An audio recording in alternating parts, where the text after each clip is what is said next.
Jupiter is still retrograde, although it doesn't go any further back than this, the 29th degree of Pisces. And we have here to study the prism, the Sabian symbol for Pisces 29. Seeing God in everything. The white light is divided into a diversity of rainbow colours by a raindrop or a prism, and shows clearly the allegory of the relationship between the one and the many. Isn't this what we've been seeking for? The understanding of our relationship with God. God chose to express itself as diversity, and the Creator created, therefore, a multiplicity of facets of itself.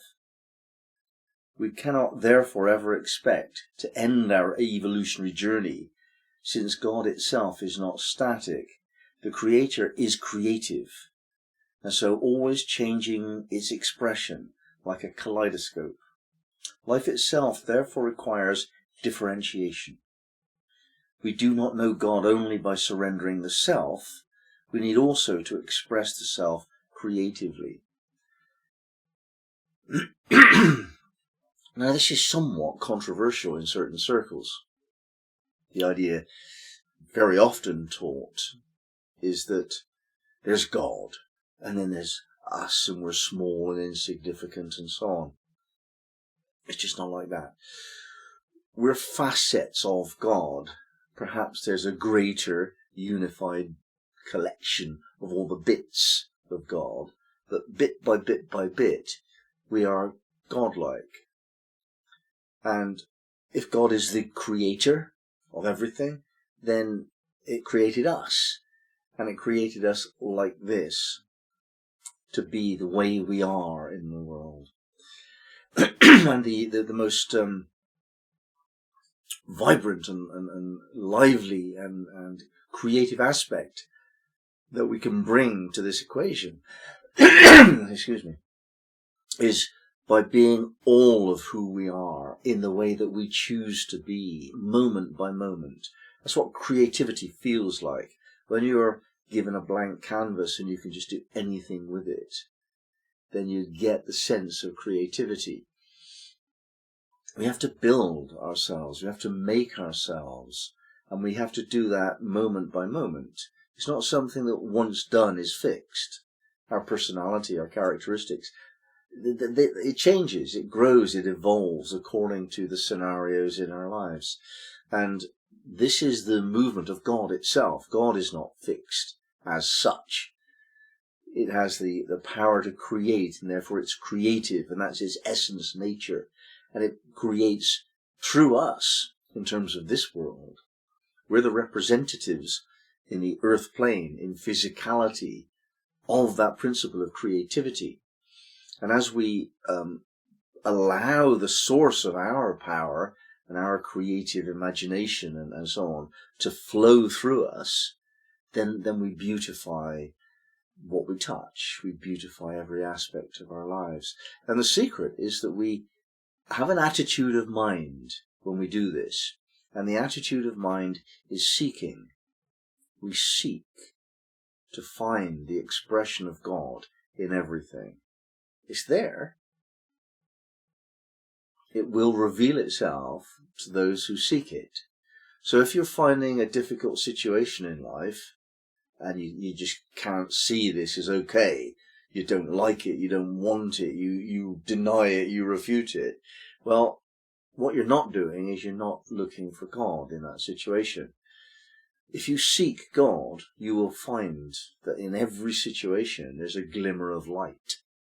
Now that's brought into greater emphasis and influence by the seeker. Therefore, our fundamental job, purpose, beingness is, as facets of the divine principle, to look for ourselves, look for our divine selves, moment by moment, in every moment. Thus, to give attention to the light in that situation. That's how it all works.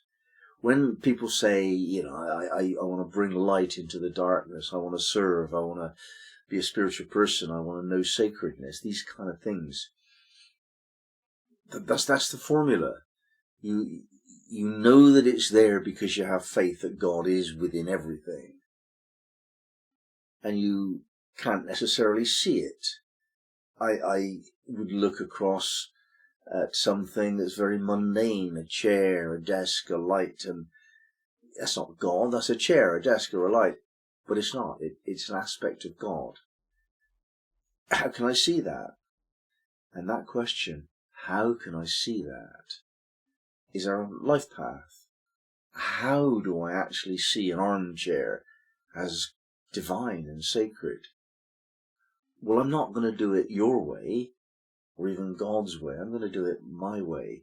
And there is no other possibility than that. Each of us individually is empowered to rewrite the script, rewrite the scripture of every single event, every single experience we have. We rewrite it to say, that's what sacredness looks like, the way I see it. And if we do that all the time, moment by moment by moment, and we don't ever go off key, we actually keep on that song, then we live our life in sacredness entirely. And that would be realization. Now, this is the rainbow, the diversity, the light that has come through the prism into the world. And that's one half of the equation. And when you get that that's amazing, and you see wonder and awe, it comes through you, whatever you look at, when you've got to that level, one of the things that you can do is look back through the prism and just feel the same capacity of wonder and awe when you realize that there is a source. Something created all of that. Some being of light created everything that you find sacred. And then you see that that's best described as white light.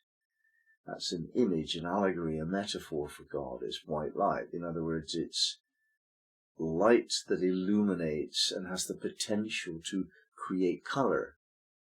Itself, as white light, is purity.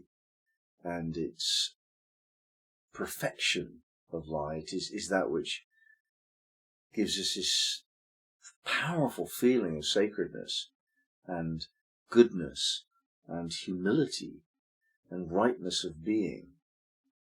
And we have to remember that in order that our creative diversity of expression is renewed. And this is the formula of a spiritual path. You look at the white light and you remember the source. And then you look at the world and your relationships and your tasks, and you see that they are the expression of sacredness. And that's the rhythm of life, looking away from, looking towards, looking away from, looking towards. That's the rhythm of life. We remember the source and then we express the source. And the prism itself is a metaphor for who we are. It's not as though what I have described is something we can avoid. We can't. There's something about the nature of being alive that makes us look to idealize everything. Now, we're going to do it differently, whether we're a clerk or a gunman or a soldier or an accountant. We're going to do that differently, but we're still doing the same thing in essence.